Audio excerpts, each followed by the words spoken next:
22 ലക്ഷം students attend ചെയ്ത NEET എക്സാമിന്റെ paper എങ്ങനെ ലീക്ക് ആയെന്ന് കുറെ പേർക്ക് ഇതുവരെ അറിയില്ല. സോ അവർക്ക് വേണ്ടിയാണ് ഈ വീഡിയോ.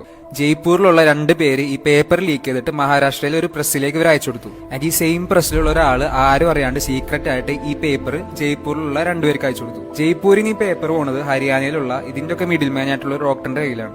ഡോക്ടർ അവിടെ നിന്ന് രാജസ്ഥാനിലെ ഒരു കൺസൾട്ടേഷൻ കമ്പനിക്ക് പൈസക്ക് ഈ പേപ്പർ കൈമാറി. പിന്നെ ഈ പേപ്പർ പോണത് വാട്സ്ആപ്പ് ഗ്രൂപ്പിലേക്കാണ്. 30,000 തൊട്ട് 5 ലക്ഷം രൂപ വരെയും പൈസ കൊടുത്തിട്ട് സ്റ്റുഡൻസ് ഇത് വാങ്ങാൻ തയ്യാറായിരുന്നു. നാഗ്പൂരിലുള്ള ഒരു പയ്യൻ 28 ലക്ഷം രൂപ കൊടുത്തിട്ടാണ് ഈ പേപ്പർ അവരെ മേടിക്കുന്നത്. ആൻഡ് ഇത് കേരളത്തിലും എത്തി. ആൻഡ് ഇതൊക്കെ സംഭവിക്കുന്നത് എക്സാമിന്റെ തലേദിവസം, അതായത് മെയ് 2-ാം തീയതിയാണ്. ആൻഡ് എക്സാം കഴിഞ്ഞിട്ട് ഈ വൈറലായ പേപ്പറും ഒറിജിനൽ പേപ്പറും കൂടെ കമ്പയർ ചെയ്തിട്ട് ഈ കോച്ചിങ് ടീച്ചറാണ് ഈ സംഭവം കണ്ടുപിടിച്ചത്. ക്വസ്റ്റ്യൻ പേപ്പേഴ്സ് ഓൾമോസ്റ്റ് സെയിം ആണെന്ന് മാത്രമല്ല, 90ഓളം ബയോളജി ക്വസ്റ്റ്യൻസും 45ഓളം കെമിസ്ട്രി ക്വസ്റ്റ്യൻസും എക്സാക്ട്ലി കംപ്ലീറ്റ്ലി സെയിം ആയിരുന്നു. ആൻഡ് കുറെ പേര് പോലീസ് സ്റ്റേഷനിൽ കംപ്ലൈന്റ് ചെയ്യാൻ പോയിട്ട് റൂമേഴ്സ് സ്പ്രെഡ് ചെയ്യരുതെന്ന് പറഞ്ഞിട്ട് ഇഷ്ടംപോലെ ആൾക്കാരാണ് അവർ പുറത്താക്കിയത്. പിന്നെ അവർ NTA മെയിൽ അയച്ചിട്ടാണ് ഈ സംഭവങ്ങളെല്ലാം പുറത്തേക്ക് വരുന്നത്. ചുരുക്കി പറഞ്ഞാൽ രാവും പകലും കഷ്ടപ്പാടിച്ച് 24 മണിക്കൂറും പഠിച്ച 22 ലക്ഷം സ്റ്റുഡൻസിന്റെ കഷ്ടപ്പാടാണ് വെള്ളത്തിൽ വരച്ചവരായത്. ഇതിന്റെ ഏറ്റവും സ്കെയറസ്റ്റ് പാട്ട് എന്താണെന്ന് വെച്ചാൽ, കഷ്ടപ്പാടിച്ച് പഠിക്കണവര് ഫെയിൽ ആവുകയും ചെയ്യും, ഇതുപോലെ ടൈപ്പ് കാണിക്കണവര് ഫ്യൂച്ചർ ഡോക്ടേഴ്സ് ആവുകയും ചെയ്യും. And I got all this information.